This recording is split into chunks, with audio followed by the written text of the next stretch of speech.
Hiya, I'm just doing a quick video about NHS right to choose. We get a lot of questions and I'm speaking to a lot of people at the moment who are not going to their GP to try and get a diagnosis for ADHD or autism.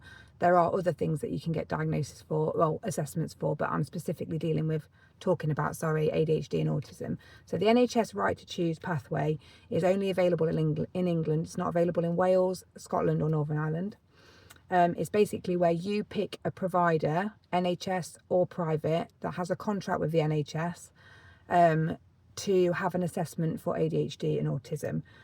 Not all GPs know about it, or they do, but they just don't want you to use it. It is a legal right. They're not allowed to deny you access to this pathway. There are letters from ADHD UK that you can print off and you can show to your GP.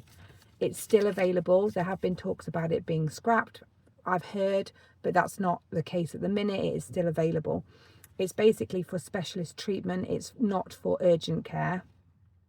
Do your research on your providers.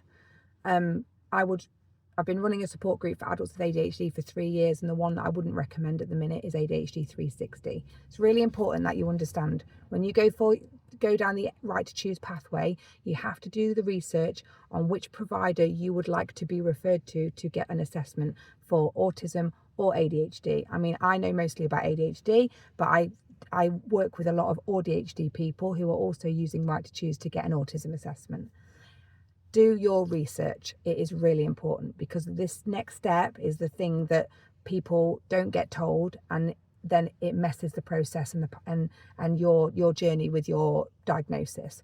Once you have done your referral and your GP has referred you to that provider, once you've got your assessment date, it can take 6 months to 2 years.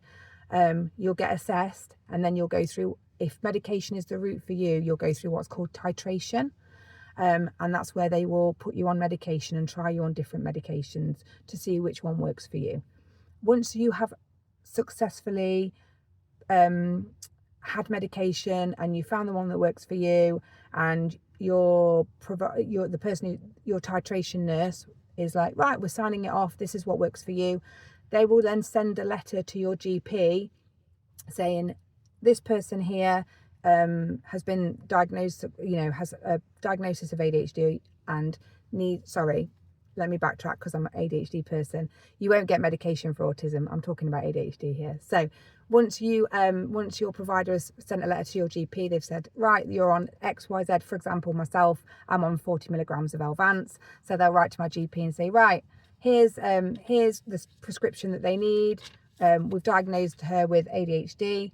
And then your GP, it's called shared care, should take on that shared care. They'll acknowledge your diagnosis and they'll acknowledge that you're on that medication.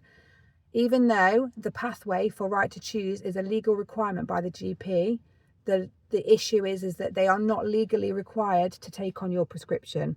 So they don't have to acknowledge your diagnosis, even though there's a contract with the NHS, but they don't have to take on that prescription. So what generally seems to happen is you go back to the person who's titrated you, and then they continue your medication titration station.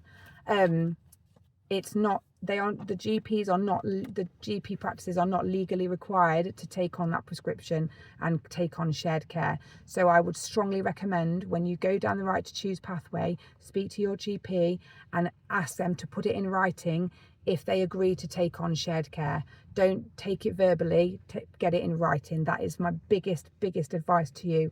Make sure that your GP takes on shared care, because if they don't, you can ask them why, you can argue with them, you can do whatever you want, but the fact is that they're not going to do it. They might, unless you can fight with them and then they agree, but always get it in writing that they have agreed by email or in a letter-headed paper, signed. Just make sure that you've got it documented that they've agreed to take on your shared care, because a lot don't. They don't want to take on that responsibility. I don't know why. I'm looking into it at the moment and I'll do another video about it. But yeah, so right to choose pathway, there are letters online. I can post links to the letters as well, that you can show your GP, but make sure you confirm with your GP that they will take on shared care if you are going to be if you want medication following a diagnosis of ADHD. Thank you. Any questions, put them in comments, email us, whatever. Thank you.